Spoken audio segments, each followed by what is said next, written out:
football playoff semifinal at the 86th Goodyear Cotton Bowl Classic. It's our Monday media availability with the number 1 ranked Alabama Crimson Tide.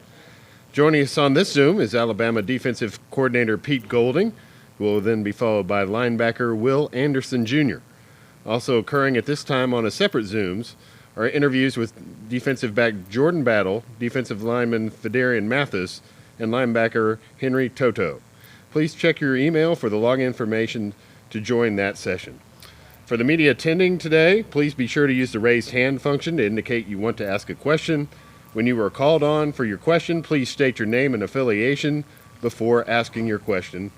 And now we will go to questions from the media. Again, if you'll use the raise hand function, we will call on you. So we'll begin with Nick Kelly from the Tuscaloosa News. Go ahead, Nick. Hey, Pete. The last few games, the Georgia game, the Auburn game, have been some really strong performances from your unit. What was maybe a turning point late in the season for your guys on defense? I thought early in the year, I thought we were locked in, focused, played pretty well early.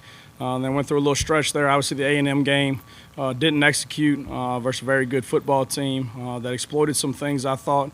I thought that was kind of an eye-opener for us to kind of go back to our preparation and making sure we're doing the right things in practice and instilling those habits that we need on Saturday. So I don't think it was a certain point. I think, obviously, anytime you lose a football game, especially here, I think you go back to the drawing board, but more importantly, nothing really schematically as much as it is from a preparation standpoint and a practice standpoint of how can we get fundamentally better to where we're not missing tackles from a communication aspect, we're not having bust in the back end, and then from a run fit standpoint that we're locked into solo spacing and we're pressing our gaps and getting guys off a double team. So I don't think it was a certain play. I think if it was a game, it was the A&M game. Obviously, there's still certain times after the A&M game that we haven't played as well as we should have.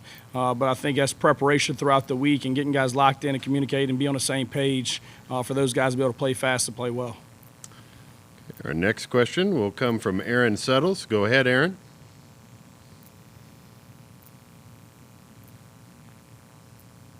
Aaron, go ahead.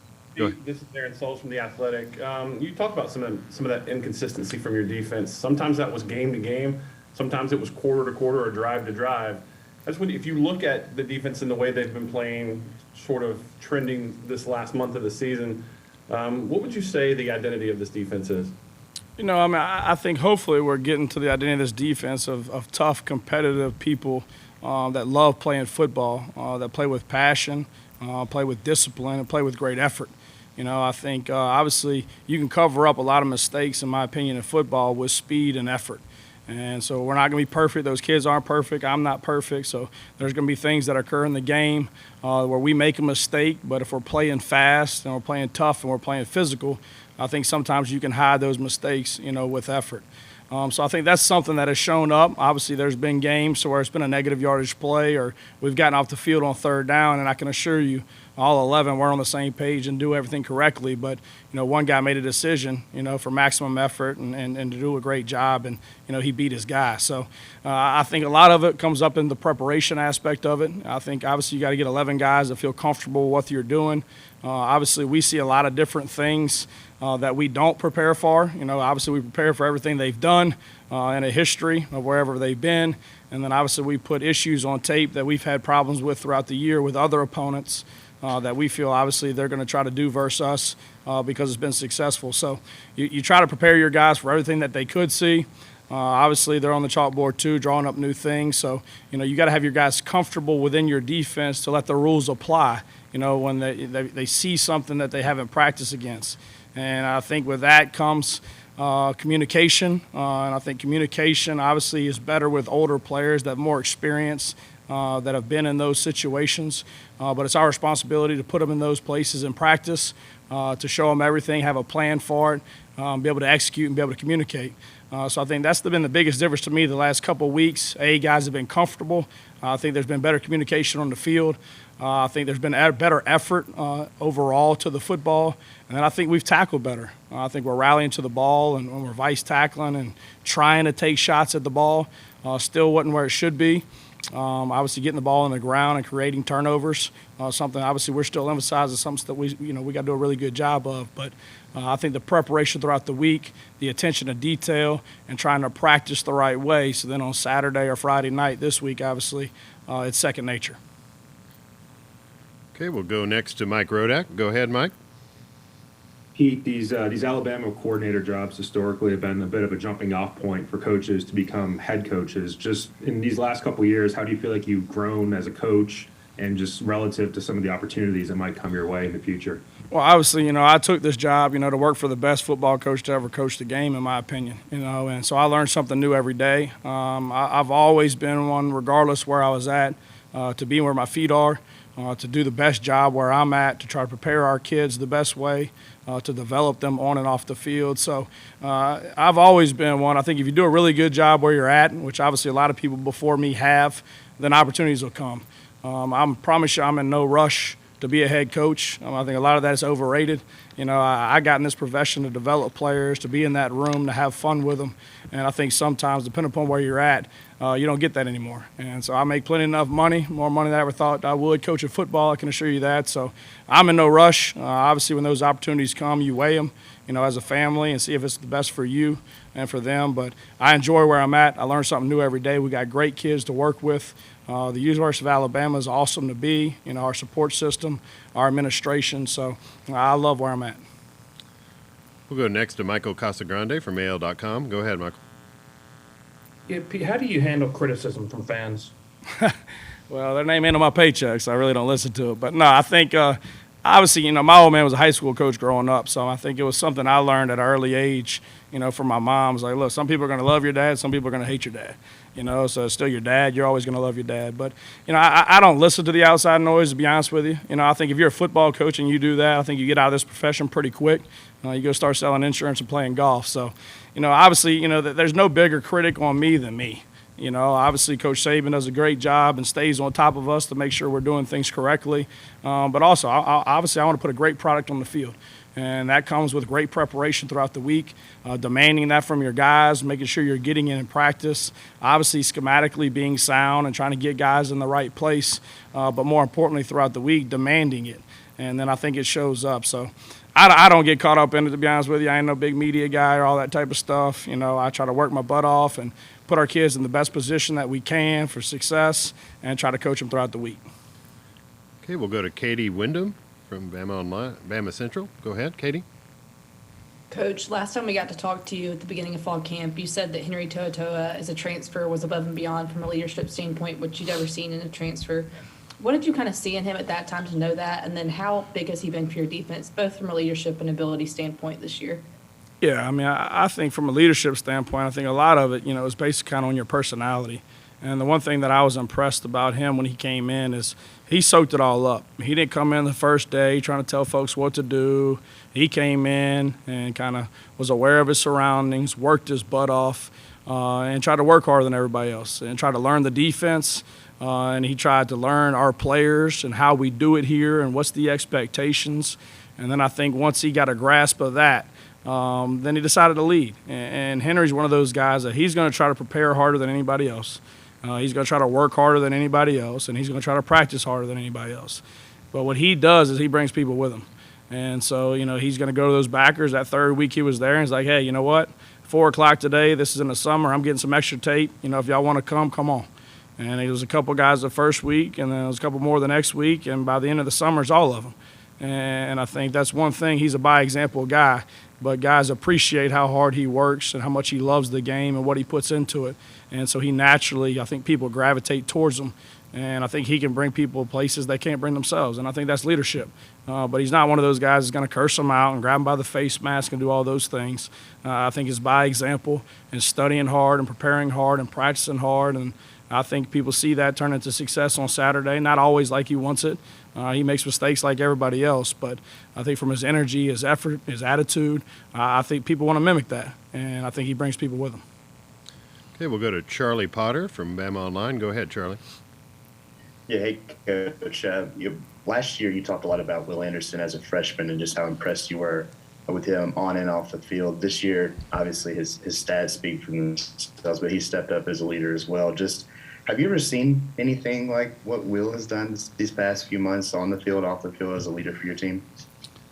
I mean, obviously, you've had guys that I think have been able to impact a team. I think it's very rare to have a guy with his skill set, his ability to be the type of person that he is. I think Coach mentioned this last year about last year's team. Like, it's rare for your best players to be your best leaders and your best people. Normally there's a flaw in people, and I'm not saying he doesn't have flaws, but I ain't found one. So I mean, he's a kid that loves football, works his butt off. He's in there with Coach Sal all the time getting extra tape. And he's another guy that puts it on tape, whether it's practice or a game. And so nobody can question his work ethic, his attitude, his intensity. So when he steps at somebody, there's nothing they can say. And I think he's got a little different demeanor than Henry probably, of getting people to do certain things that they need to do to help us be a better football team. So with the athletic ability, with the character the kid has and the leadership, he's definitely the total package, and that's why obviously he's received a lot of awards, and he's helped us win a lot of football games. He gets everything he deserves. Okay, next we'll go to Chris Vanini of The Athletic. Go ahead, Chris.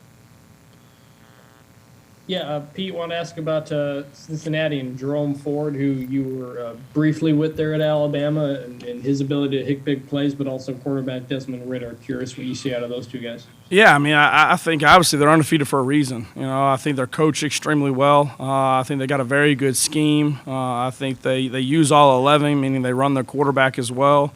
That they work you horizontally and vertically. So that they're very challenging from that aspect. They do a really nice job with big people creating extra gaps to make you be sound. I think obviously Nine has played a lot of football. I think he gets in and out of certain plays, at the right times based on coverages and fronts in the run game and the pass game. And then I think Ford, obviously, we knew he had elite speed coming out of high school. I think he was a 10.5 guy in high school.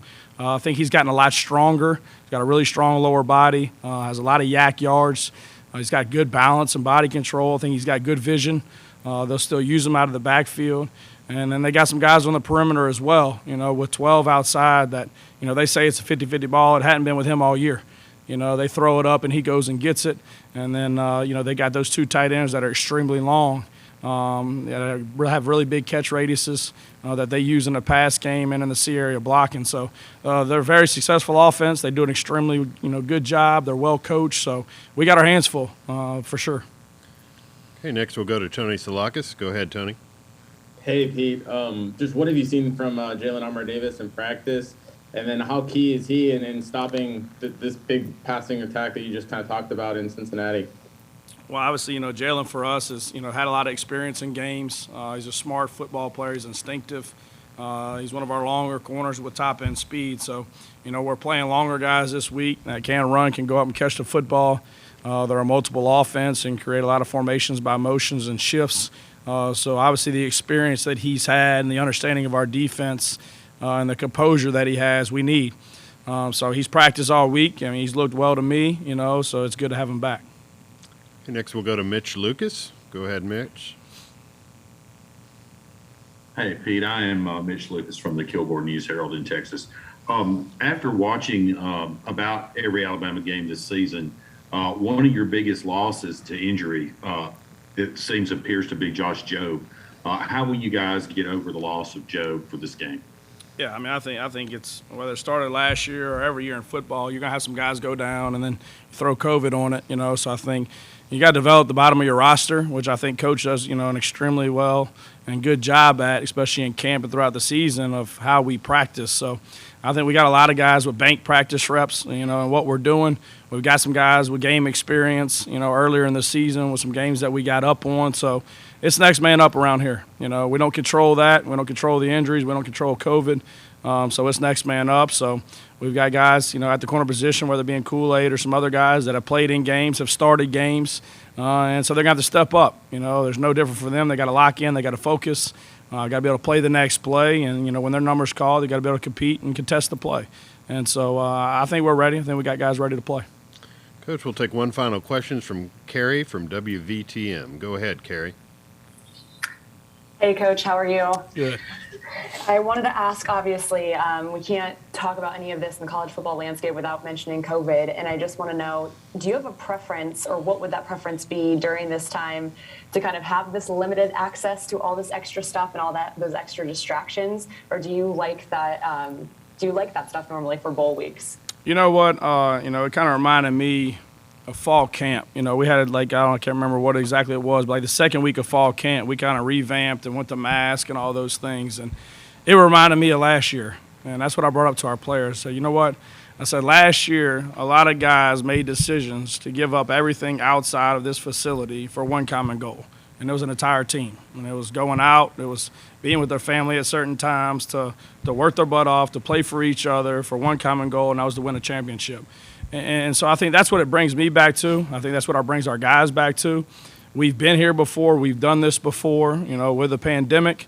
And you can't be selfish. And you got to realize what you do to everybody in that room. And we got a lot of guys that put a lot of work, into this season. And they've given themselves the opportunity to be able to play and compete, in the semifinal game. And who are you, to take a chance on that?